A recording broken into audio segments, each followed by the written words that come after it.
soberano de esta tierra nuestra, es lo bien auténtico, es gaucho de ley, es un correntino que trabaja pleno y nunca se queja si se olvidan de él.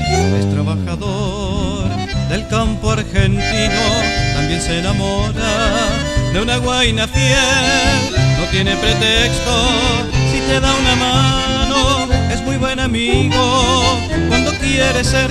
Es el gaucho correntino cabalgando con su zaino, que demuestra su alegría con un grito a Bañé.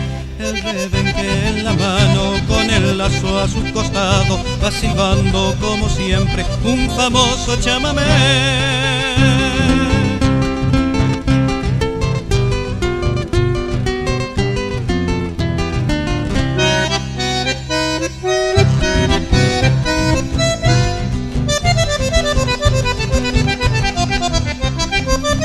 Buen pielador en alguna guerra, tiene valentía nunca de perder, su orgullo de siempre es ser correntino y tomar un mate en su rancho es el gaucho correntino cabalgando con su zaino, que demuestra su alegría con un grito a Bañé. El rebenque en la mano, con el lazo a su costado, va silbando como siempre un famoso chamamé.